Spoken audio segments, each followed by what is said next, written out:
तो आज का एक नया वीडियो अपडेट करने जा रहे हैं। आज है 13 मई 2025, 13 मई 2025। 5 पार्सल गए हैं। कल 3 गए थे, आज 2 गए हैं। 3 पार्सल बाय कुरियर गए थे, आज 2 पार्सल बाय स्पीड पोस्ट जा चुके हैं। ठीक है, तो आज का एक्चुअल में जो मेरा टॉपिक है वीडियो का, ये उन कॉइन कलेक्टर्स या कॉइन रीसेलर्स के लिए है जो न्यूमिस्मैटिक फील्ड को एज अ करियर चूज़ करने की कोशिश कर रहे हैं या करना चाहते हैं। ठीक है, यानी वो इसमें आके काम बिज़नेस करना चाहते हैं या कर चुके हैं ऑलरेडी स्टार्ट। तो उनके लिए ये मैं एक वीडियो बनाने जा रहा हूँ, तो उनको समझाने के लिए, या और जो नए लोग जो उत्सुक होते हैं उनको भी इसमें बहुत सारी चीज़ें सीखने समझने मिलने वाली है। एक्चुअली वीडियो बन गई थी, लेकिन फिर से प्रॉब्लम आई, वॉइस ओवर करना पड़ रहा है वीडियो में मैंने काफ़ी कुछ बोला है। अब एग्जैक्ट वही बातें तो रिपीट नहीं कर पाऊँगा क्योंकि कोई स्क्रिप्टेड बात नहीं है, लेकिन है कुछ चीज़ें ऐसी जो मैं वापस से आपको बताने जा रहा हूँ, तो वो काम आएगी। आपको ध्यान रखिए, सिर्फ पुराना सिक्का हाथ में आ जाने से या और कोई एक वीडियो देख के आप ये समझ लो कि पुराने सिक्के नोट्स बिक जाते हैं, ये सोच के काम करोगे आओगे तो आपको बहुत सारे कहीं ना कहीं ऐसे रास्तों से गुज़रना पड़ेगा जिसमें आपका नुकसान हो जाएगा। ठीक है, चाहे वो आप सेल करने जा रहे हों या बाय करने जा रहे हों।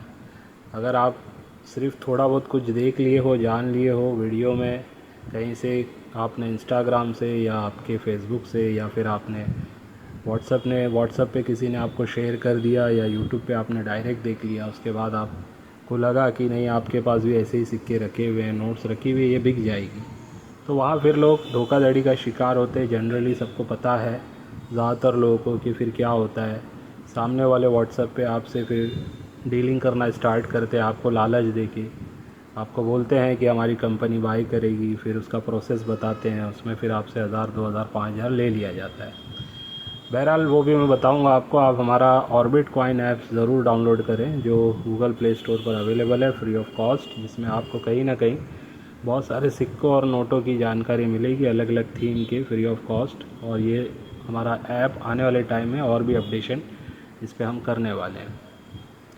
तो जो शुरुआत होती है ना, ज़्यादातर लोगों की यही सोच के होती है कि मेरे पास बहुत सारे पुराने सिक्के रखे हुए हैं, वो सिक्के अब बिक जाएंगे। ठीक है, या नोट रखी हुई है वो बिक जाएगी, चाहे वो ट्रैक्टर वाली 5 की नोट हो या कोई 10 रुपये की, 20 रुपये की, 500 रुपये की, 100 रुपये की पुरानी नोट हो। तो ऐसा कुछ सोच के ज़्यादातर लोग जब आते हैं काम करने के लिए और फिर उनके साथ जब धोखाधड़ी होने लगती है, तो वहीं से बहुत सारे लोग सरेंडर कर जाते हैं, ये सोच के कि यार ये तो फ्रॉड हो रहा है। ठीक है, ये कोई चीज़ बिकती नहीं है, बल्कि यहाँ पे चीज़ें फंसाई जा रही है, ऐसा सोच के फिर लोग हट जाते हैं बहुत सारे। लेकिन उसके बाद भी कुछ लोग होते हैं जो थोड़ा थोड़ा नॉलेज और लेके, मतलब कोशिश करते हैं कि भाई देखा जाए कैसे होता है, क्या होता है, तो और फिर वीडियो को लोग ढूंढते हैं, ठीक ठाक लोगों की वीडियो उन्हें मिलती है, फिर कलेक्शन वो स्टार्ट करते हैं ज़्यादा नॉलेज के बगैर ही। जो भी पुराने सिक्के मिल रहे होते, फ़ोटो वाले मिल रहे होते, वो सब कलेक्शन करना स्टार्ट कर देते हैं। ठीक है, यूट्यूब पे हर वीडियो तो सही नहीं होती और हर चैनल फ्रॉड भी नहीं होता है, और हर सही चैनल पे सही वीडियो हर एक बन रही है ये भी ज़रूरी नहीं होता है। ठीक है, बहुत सारे वीडियो सिर्फ व्यू लेने के लिए बनती है, आधी नॉलेज के साथ बनती है, कंप्लीट नॉलेज नहीं होती है।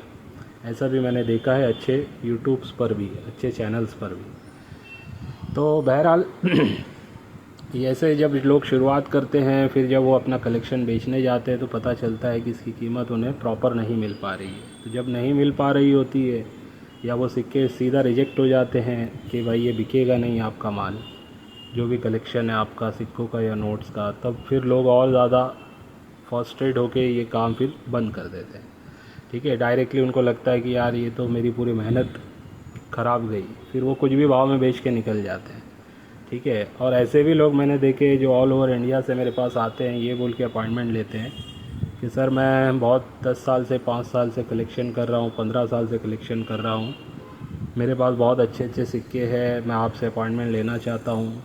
ठीक है, फिर वो जब आते हैं मिलते हैं तो पता चलता है 95% उनके भी सिक्के कॉमन वाले ही हैं, और अगर कुछ उसमें है भी तो वही फिर 100 200 500 के अंदर की रेंज के सिक्के होते हैं, जिनकी कंडीशन भी ऐसी नहीं होती कि उनको लिया जाए। ठीक है, तो ये सारी चीज़ें लोग कर रहे होते, फिर जब उनको हम गाइड करते हैं यहाँ पे, मैं जब समझाता हूँ उनको कि भाई आप जो चीज़ अभी कलेक्शन किए हो ये थोड़ा सा इस तरीके से रॉन्ग हो गया है, आपको ये वाला इसमें से रखना चाहिए, और करना है तो आपको उस टाइप का करना चाहिए। तो बिज़नेस कोई भी हो जिसको करने के लिए एक तरीका होता है। जैसे मिसाल के तौर पे भी समझ लीजिए ये पेन का ही बिज़नेस कोई करना चाहता है, तो अब ये पेन अगर कोई बेचेगा ला के मार्केट में, डायरेक्टली सोचेगा मैं भी ला के बेचता हूँ, ठीक है, तो वो पहले स्टेप जाएगा ना, कहीं से ख़रीदेगा, ख़रीदने में फिर उसको ध्यान देना पड़ेगा क्या रेट में उसको ख़रीदना है, कौन सी कंपनी ख़रीदना है, फिर ला के जब बेचेगा तब भी उसको फिर ध्यान देना पड़ता है कि क्या मार्केट प्राइस है, कहाँ पर वो बेच रहा है, क्या प्राइस में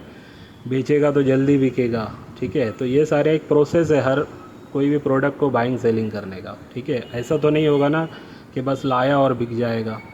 ठीक है, या फिर ऐसा भी नहीं होगा कि डायरेक्ट मतलब उसको ख़रीदार बल्क में मिल जाएंगे। धीरे धीरे काम होता है कोई भी चीज़ का। ठीक है, तो ऐसे ही ये जो न्यूमिस्मेटिक फील्ड है ये थोड़ी सी हट के है, ये कोई प्रोडक्ट नहीं है सबसे पहली बात। ठीक है, ये कॉइन्स जितने भी, नोट्स जितने भी, ये कोई प्रोडक्ट नहीं है। ठीक है, जो इसको प्रोडक्ट बोलता है मेरे हिसाब से वो गलत है। ठीक है, ये कलेक्शन ही है। ठीक है, चाहे आप इसका एक एल्बम बना लो या सेट बना लो, वो भी एक टाइप का कलेक्शन ही होता है। ठीक है, अब वो जो भी आप कलेक्शन करते हैं, तो जब आप उसको सेलिंग करना चाहते हैं तो सबसे पहली बात आपको जो चीज़ ध्यान रखनी है वो ये है कि आपने जो कलेक्शन किया है वो वाकई में कलेक्टेबल चीज़ों का किया है या बस आपने वैसे ही बिना आधी अधूरी जानकारी के साथ किया है। आधी अधूरी जानकारी यानी कि देखिए, मैंने भी जब शुरुआत किया था, मैंने भी यूट्यूब वगैरह पे देखा था, 2020 से पहले की बात है, 20 के आसपास की बात है। फिर मैंने कलेक्शन किया, फिर उसको मैंने जब सेल करने के लिए गया मुंबई एग्जीबिशन 2021 में, या 20 के, हाँ 21 में जब मैंने सेल करने गया तो मेरा वो कलेक्शन नहीं बिक पाया था। ठीक है, तो वहाँ से फिर मुझे एक प्रैक्टिकल समझ में आया कि भाई एक्चुअल में जो चीज़ें हैं वो बिकती हैं, लेकिन उसका सही नॉलेज आपको लेने के लिए उसके स्टेप्स है। ठीक है, वो स्टेप्स फॉलो करने पड़ेंगे तब जाके वो सही कलेक्शन होगा और वो सही कलेक्शन ही बिक पाएगा। तो वो चीज़ें हर कोई नहीं कर पाता है। ठीक है, ज़्यादातर लोग सोचते हैं कि चलो अब मुझे इतना तो पता चल गया एग्जीबिशन विज़िट करने के बाद कि सिक्के बिकते हैं, तो लोग पुराने सिक्के उठा के लेके आ जाते हैं, फिर सोचते हैं कि अब ये सिक्का बिकेगा। ठीक है, इसकी प्राइस मुझे मिलेगी।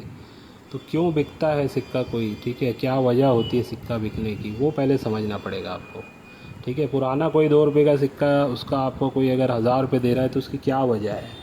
ठीक है, कोई भी चीज़ क्यों बिकती है, जब वो पॉइंट आपको समझ में आ जाएगा, ये बेस आपको जब समझ में आ जाएगा कि पुराना होने से नहीं बिकेगा, क्वांटिटी जिसकी कम रहेगी, मात्रा जिसकी कम रहेगी, जो जितना कम छपा हुआ होगा वो चीज़ की ज़्यादा वैल्यू होगी, क्योंकि वो रेयर होगा, वो दुर्लभ होगा। ठीक है, कोई सिक्का अगर सिर्फ 1000 ही बने हैं, 5000 ही बने, 10,000 ही बने हैं, तो आप सोच सकते हैं कि वो कितने दुर्लभ होंगे, क्योंकि हमारी पूरे देश की अगर तादाद देखी जाए, पॉपुलेशन देखी जाए, तो लगभग 150 करोड़ है। ठीक है, तो 150 करोड़ लोगों के लिए अगर सिर्फ कोई ऐसा सिक्का बना है जो सिर्फ जिसकी 5000 ही क्वांटिटी बनी है, तो वो बहुत रेयर हो जाएगा। ठीक है, अगर 50,000 भी बना होगा तो वो रेयर होगा। समझ रहे बात आप? तो ये लॉजिक होता है। ये लॉजिक जब समझ में आता है तो उसके बाद फिर लोग क्या करते हैं, उसके बाद बहुत सारे लोग फिर अपने कलेक्शन में वो सारी चीज़ों को ढूंढना स्टार्ट करते हैं। ठीक है, रेयर सिक्के की जानकारी जब धीरे धीरे होने लगती है तो उसके बाद भी बहुत सारे लोग गलतियां करते हैं, पूरा नॉलेज नहीं लेके ही आधी अधूरी नॉलेज के साथ ही काम करना स्टार्ट एक्साइटमेंट में कर देते हैं। बहुत सारा पुराना सिक्का फ़ोटो वाला ख़रीदना स्टार्ट कर देते हैं। ठीक है, वो ख़रीदते हैं, कुछ भी भाव में उनको मिलता है, लॉट का लॉट भी मार्केट में पड़ा होता है, extra fine type, very fine type की कंडीशन का जब उनको दिखता है 50 रुपये से, 100 रुपये से, 150 रुपये से, तो उनके लिए वो फर्स्ट टाइम होता है ना, तो उनको लगता है कि यार बहुत सस्ते में मिल रहा है, वो ख़रीद लेते हैं। बाद में धीरे धीरे पता चलता है कि इस टाइप की कंडीशन के लॉट तो काफ़ी सारे हैं मार्केट में। तो ये सब एक प्रोसेस है, इस प्रोसेस से गुज़रते हुए ही कोई ना कोई कॉइन कलेक्शन का काम करना सीख पाता है। ठीक है, इससे हम भी गुज़रे हैं, ज़्यादातर लोग इस टाइप से ही करते हैं, ज़्यादातर लोगों को ये प्रोसेस से गुज़रना होता है। लेकिन जो लोग बहुत ज़्यादा लालच में आके चीज़ें बाइंग करना स्टार्ट करते हैं और सोचते नहीं हैं कि बस मतलब उनको लगता है कि मुझे सब समझ में आ गया, बस अब मुझे ये 2-3 स्टेप फॉलो करने हैं, इसके बाद मैं जो भी सिक्के मेरे पास आएंगे वो आज नहीं कल बिक ही जाएंगे। तो ऐसा नहीं होता है। इसकी किताबें भी होती है, नोट्स की भी किताबें होती हैं, बुक्स की भी किताबें होती हैं। जब आप उन किताबों की तरफ बढ़ते हैं तब आपको समझ में आता है कि यार ये तो एक अलग ही दुनिया है, ठीक है। इसमें बहुत सारे सिक्के नोट तो कॉमन ही हैं जिनकी कोई ख़ास वैल्यू नहीं है, रेयर सिक्के तो कुछ ही हैं, स्कार वेरी स्कार भी हैं लेकिन वो भी बहुत ज़्यादा नहीं है, ठीक है। तो उनमें भी कौन से कलेक्ट करने हैं, किसकी डिमांड जल्द बढ़ने वाली है, किसकी डिमांड बढ़ने में थोड़ा टाइम लग सकता है, ये सारी प्रैक्टिकल चीज़ें सीखने के लिए आपको एक नेटवर्क से गुज़रना पड़ेगा, आपको एग्जीबिशन से और ऐसे लोगों से आपको मिलना पड़ेगा जिनसे आपको पता चले कि कॉइन कितने क्वांटिटी में ये अवेलेबल हो पा रहे हैं, फिर प्राइसिंग बढ़ रही है तो क्यों बढ़ रही है कोई कॉइन की, ठीक है। ऐसा भी होता है बढ़ती नहीं है बल्कि गिर भी जाती है कॉइन की प्राइस, तो वो क्यों गिरती है, ये सारी चीज़ें भी आपको समझनी पड़ेगी, ठीक है। तो आप फिर उन चीज़ों से बचना सीखोगे। अदरवाइज़ एक्साइटमेंट में बहुत सारे लोग गलत सिक्के, यूट्यूब पर किसी का वीडियो आ जाता है, ये अनलिस्टेड कॉइन है, ये अभी लेटेस्ट जो छपे हैं, ये सिक्के बहुत कम छपे हैं, इसके पाउच के पाउच ख़रीद लो। तो वहाँ पे भी लोग गलत फहमी में आके बहुत सारे सिक्कों के पाउचेस भी ख़रीद लेते हैं या वो सिक्कों को क्वांटिटी में ख़रीद लेते हैं हाई प्राइस में। तो बाद में पता चलता है कि उसकी प्राइस तो बहुत गिर गई, तो फिर वहाँ लोग फंस भी जाते हैं। तो इन सारी चीज़ों से बचते हुए कैसे आपको आगे बढ़ना है, ये सारी चीज़ों का ध्यान रख के जब कोई पर्सन आगे बढ़ता है, साल भर पहले वो अपने एजुकेशन पे देता है, चीज़ों को समझने पे देता है, ठीक है, तो फिर उसको कहीं ना कहीं इसमें काम करने का मज़ा भी आता है और वो कलेक्शन फिर सही कर पाता है। और मैं समझता हूँ कम से कम अगर आपको मतलब वाकई में बिज़नेस टाइप करना है, 1 साल नहीं 2 से 3 साल आपको कंटिन्यू फोकस होके देना पड़ेगा। भले ही आप पार्ट टाइम में करो लेकिन आपको कंटिन्यू देना पड़ेगा 2 से 3 साल, तब आप समझ लीजिए कि एक सही नेटवर्क में आ जाओगे और फिर आप कहीं ना कहीं एक मंथली इनकम भी यहाँ से कमा सकते हो। 5-10 हज़ार से लेके 25-50 हज़ार या लाख 2 लाख भी कमा सकते हो, उससे ज़्यादा भी कमा सकते हो। ये डिपेंड करता है आपके हार्डवर्क के साथ साथ आपके नसीब पे, ठीक है। ऐसा भी नहीं है कि आप 24 घंटा लगे हो तो इसका मतलब ये नहीं कि आप 2 लाख कमा लोगे। हो सकता है कोई एक ही डील में आप 50,000 2 लाख रुपया कमा लो। तो ऐसे भी बहुत सारे काम होते हैं यहाँ पे, करने वालों को मैंने देखा है करते हुए, ठीक है। तो थोड़ा सा सब्र करते हुए पेशेंस के साथ चीज़ों को सीखते हुए अगर आप करेंगे, एक्साइटमेंट में नहीं जाएंगे, तब आप कहीं ना कहीं न्यूमिस्मेटिक फील्ड में एक अच्छा काम कर सकते हैं। जो लोगों के अंदर बहुत ज़्यादा एक्साइटमेंट रहती है, बहुत ज़्यादा लोगों को घाई रहती है ना कि मैं बस अब कोई भी देखो ऐसे पर्सनैलिटी होती है ना जो ये काम कर लिया थोड़े दिन, फिर वो काम कर लिया थोड़े दिन, फिर उसमें नहीं समझ में आ रहा तो दूसरा कर लिया। तो ये थोड़ा सा उनके लिए आसान नहीं है, ख़ास करके न्यूमिस्मेटिक में काम करना उनके लिए आसान नहीं है, क्योंकि यहाँ पे पेशेंस लगता है लेकिन उसका रिवॉर्ड भी है, ऐसा नहीं कि नहीं है। मैं आपको ये भी समझाऊंगा एक्स्ट्रा फाइन कंडीशन और यूएनसी कंडीशन के जो कॉइन होते हैं, ठीक है, उनमें भी लोग जब बाइंग करते हैं तो देखिए ज़रूरी नहीं है कि यूएनसी हाई ग्रेड के सिक्कों में ही आपको बहुत कमाने मिले।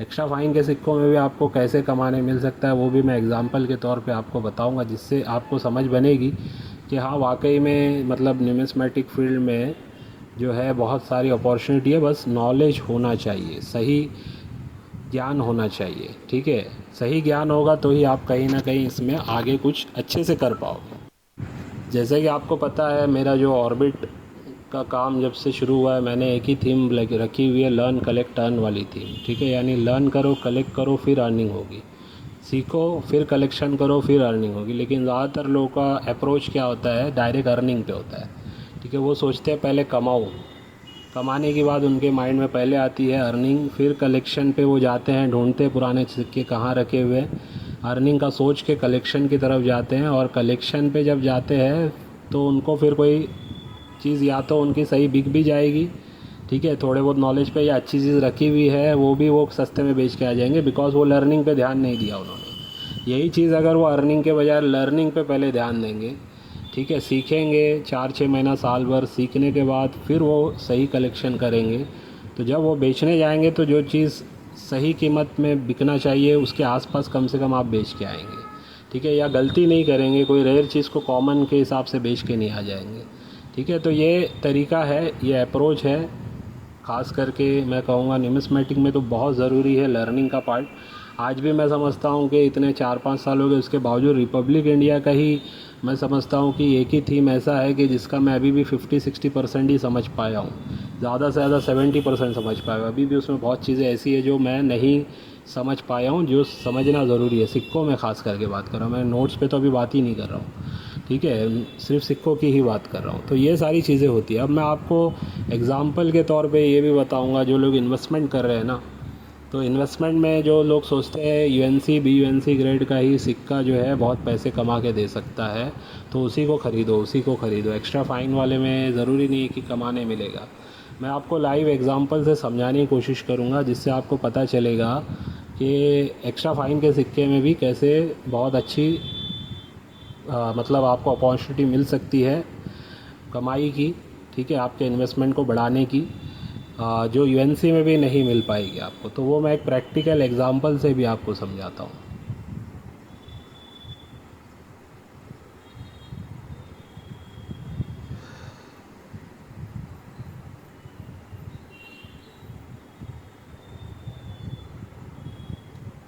तो अब देखिए, मैं एक कॉइन पहले आपको लेके बताता हूँ। ये है 1 रुपीज़ का जवाहरलाल नेहरू जी का नोएडा मिंट का coin, extra fine plus type की कंडीशन का ये कॉइन मेरे हाथ में है, ठीक है। अब इस कॉइन को आप अगर 2020 में लिए होते तो ये रेयर नहीं था, स्कार श्रेणी का था, और लगभग यूएनसी में इसकी प्राइस 400-500 रुपये चल रही थी, ठीक है। मान के चलिए कोई किसी ने 500 रुपये से इसको ख़रीद लिया है 2020 में, ठीक है, 500 यानी 500 रुपीज़ में, और एक्स्ट्रा फ़ाइन में उसी पर्सन ने 5 सिक्के और ख़रीदे 500 के, यानी कि 5 सिक्के एक्स्ट्रा फ़ाइन में 500 में ख़रीदे और एक सिक्का उसने यूएनसी में ख़रीदा 500 में, ठीक है। अब आज के टाइम में इसकी यूएनसी की अगर मैं प्राइसिंग की बात करूं नोएडा मिंट वाले की, तो मार्केट में ये सेल हो रहा है 4,500 से 5,000 में। अगर आप मुझे बेचने आओगे तो मैं 3 से 3,500 में तो ख़रीद ही लूँगा। अल्ट्रा BU रहेगा तो शायद थोड़ा ज़्यादा भी दे दूँगा। मान के चलिए मैंने आपसे 3,000 में ख़रीदा यूएनसी ग्रेड का कॉइन, तो आपने ख़रीदा था 500 में और आपसे मैंने ख़रीदा 3,000 में, या मार्केट में किसी ने भी नॉर्मली आपसे 2-2,500 में तो ख़रीद ही लेगा कोई ना कोई आपसे, ठीक है। तो अगर 2,500 में भी बेचा आपने तो आपका 500 का 2,500 यानी कि 4 गुना पैसा बढ़ गया आपका यूएनसी ग्रेड के सिक्के में। रेयर सिक्का हो गया ये, ठीक है। तो प्राइसिंग आपको एक अच्छी खासी मिल गई, 4 गुना बढ़ के 5 साल के अंदर, ठीक है। तो ये एक बहुत बड़ी इनकम अपॉर्चुनिटी बनी आपकी, जहाँ पे आपका इन्वेस्टमेंट मैं कहूँगा कि बहुत फास्ट ग्रो कर गया, ठीक है। ये यूएनसी में इतना आपको प्रॉफिट मिला, लेकिन अगर यही आपने जो एक्स्ट्रा फ़ाइन में 5 सिक्के ख़रीदे थे तो उस हिसाब से अगर आप इसकी प्राइस देखोगे जो मैंने लिखी हुई है वो 2,100 रुपये लिखी हुई है, ठीक है। आज समझ लीजिए इसका मेरा ख़रीदी का भाव समझ लीजिए 1,500 रुपया है, ठीक है। तो आपने मुझे ये सिक्का अगर बेचा एक्स्ट्रा फ़ाइन में 1,500 नहीं, मैं समझता हूँ 1,000 में अगर मुझे आपने बेचा, तो जो 100 रुपये में आपने ख़रीदा था वो मुझे आपने 1,000 में अगर बेचा है या 1,100 में बेचा है मान के चलिए, तो 10 गुना आपका पैसा इसमें बढ़ गया, ठीक है। 500 वाला आपने 3,000 में बेचा तो 4 गुना बढ़ा, लेकिन आपने 100 वाला 1,100 में बेचा तो 10 गुना आपका पैसा एक्स्ट्रा फ़ाइन की कंडीशन में बढ़ गया। अब हर एक्स्ट्रा फ़ाइन का सिक्का इस टाइप से कमा के देगा ये भी ज़रूरी नहीं है, ये भी बात का आपको ध्यान रखना है, ठीक है। ऐसा नहीं है कि अब मैं आपको बोल रहा हूँ तो अब हर एक्स्ट्रा फ़ाइन के सिक्कों को बस आप ख़रीदते जाएंगे, तो ये भी चीज़ गलत होती है। प्रैक्टिकल में बहुत सारी चीज़ें देखी जाती है। अब एक्स्ट्रा फ़ाइन भी रखना इसलिए ज़रूरी है, मैं ये बता रहा हूँ कि आपको ऐसी ऐसी अपॉर्चुनिटी मिलेगी जो यूएनसी में भी आपको नहीं मिल पाएगी, ठीक है। तो जो लोग जहाँ पे यूएनसी में एक सिक्का ख़रीद रहे हैं 5,000 का, तो उसी सिक्कों को देखो, अगर एक्स्ट्रा फ़ाइन में 500 हज़ार में मिल रहे हैं तो 5 सिक्के वो भी ख़रीद के रख लो आप, ठीक है। कहीं ना कहीं आने वाले 5 साल में आपको फ़ायदा ही करा के देंगे वो सिक्के, ये मैं कहना चाह रहा हूँ, ठीक है। यूएनसी BUNC आप सोच रहे हैं तो ज़रूरी नहीं है कि यूएनसी BUNC आपका बहुत अच्छा प्रॉफिट करेंगे। बहुत सारे लोगों को मैंने देखा है, मेरे साथ खुद हुआ है। एक्स्ट्रा फ़ाइन कंडीशन के सिक्के मैंने ख़रीदे थे 300-400 में, उनकी कीमत अचानक यूएनसी में जो 700-800 थी वो बढ़ के सीधा 2-2,500 पे चली गई, और मेरे एक्स्ट्रा फ़ाइन वाले भी 200-300 में ख़रीदे हुए 1,000-1,200 में बिक गए, ठीक है। तो ये एक पूरा साइकिल है, ठीक है, एक्स्ट्रा फ़ाइन से लेके यूएनसी कंडीशन का। और याद रखिए कि जो यूएनसी का सिक्का है एक्सट्रीमली रेयर टाइप का सिक्का, जो समझ लीजिए अगर 50,000 के ऊपर बिक रहा है, 1,00,000 के आसपास बिक रहा है, तो याद रखिए उसके बायर धीरे धीरे कम हो जाते हैं मार्केट से। तो वो ज़रूरी नहीं है कि यूएनसी ग्रेड का हाई वैल्यू का सिक्का आपने रखा है वो उसके बायर बहुत मिले आपको, ठीक है। जितना महंगा सिक्का होगा याद रखिए उसकी ख़रीदने की तादाद लोगों की कम रहेगी। लेकिन जो सिक्का अभी 5-10 हज़ार की रेंज में, 1000-2000 की रेंज में, और डिमांड भी थोड़ी थोड़ी आ गई है उसकी, तो वो सिक्के को अगर आप आज लेके रखते हो, आने वाले 4-5 साल के बाद उसकी कीमत अगर 2-3 हज़ार से बढ़ के 10-15 हज़ार गई है, तो उस रेंज में भी काफ़ी लोग रहेंगे जो उसको बाय करने वाले आपको मिल जाएंगे और वो आसानी से बिक भी जाएगा। अच्छा, अब इसका मतलब ये नहीं है कि एक्सट्रीमली रेयर सिक्के जो 5 लाख 10 लाख वाले हैं वो नहीं बिकते हैं, वो भी बिक जाते हैं। अब ज़रूरी नहीं है कि आप, हो सकता है आपने 5 लाख में ख़रीदा, उसकी कीमत अगर 10 भी चल रही है तो 10 में ही बेचो, आप 9 में 8 में बेचोगे तो शायद आसानी से वो भी बिक जाएगा आपका। तो दोनों तरफ होते हैं अपॉर्चुनिटी, मैं ये समझाना चाह रहा हूँ। कोई ये सिर्फ ना समझ के बैठे कि एक्सट्रीमली रेयर सिक्कों में ही कमाया जाएगा, BUNC में ही कमाया जाएगा। भाई वेरी स्कार श्रेणी के सिक्के भी बिकेंगे अगर आपने सही टाइम पे सही तरीके से अच्छे कंडीशन के आपने ख़रीद के रखे हैं। तो जैसे मैंने नेहरू जी के सिक्के का बताया आपको, आज वो अगर आप 1000 रुपये में इस कंडीशन में बेचोगे तो शायद मैं 10 सिक्के भी आपसे ख़रीद लूँगा, ठीक है। जो हो सकता है 5 साल पहले किसी ने 100 रुपये में, 50 रुपये में ख़रीद के रखे हों, तो उनका तो काफ़ी कुछ फ़ायदा हो रहा है, ठीक है। और वही UNC में अगर 500-500 में ख़रीद के रखे तो मैं उसको भी ख़रीद रहा हूँ 2500-3000 3,500 में, फिर भी उसमें भी फ़ायदा है। तो फ़ायदा दोनों में है, लेकिन कभी एक्स्ट्रा फ़ाइन में ज़्यादा मिल जाएगा आपको, कभी UNC में भी मिलेगा। तो यही चीज़ें मैं सिखाता हूँ। ऑर्बिट ट्रेडर जो हम है, ये मेरा फोकस होता है कि प्रैक्टिकल में मैं सारी चीज़ें आपको बताऊँ। सिर्फ UNC BUNC के नाम पे आपको चीज़ें महंगी से महंगी बेचते जाऊँ, ये मेरा पहले से तरीका नहीं रहा है, ठीक है। सब खरीदिए UNC के साथ। UNC में अगर आप एक ख़रीद पा रहे हैं तो आप उसके साथ 4, 5, 10 coin extra fine plus condition के भी खरीदिए, तो भी आपको फ़ायदा देखने मिलेगा, ठीक है। तो उम्मीद है ये सारी चीज़ें मैंने जो बताई, ये कॉइन न्यू कलेक्टर को भी समझ में आएगी और पुराने भी जो लोग काम कर रहे हैं उनको भी समझ में आएगी, ठीक है। तो ये सारी चीज़ों को ध्यान रखते हुए काम कीजिए, और फिर अगर आप 4-5 साल देंगे तो आप देखेंगे कि आप भी कहीं ना कहीं एक अच्छा काम कर पा रहे हैं, ठीक है, यानी कि इसमें बिज़नेस कर पा रहे हैं। तो चलिए आज की वीडियो को बस यहीं पे एंड करता हूँ, इस उम्मीद से आज की वीडियो से भी आपको कुछ ना कुछ सीखने समझने मिला होगा। बाय।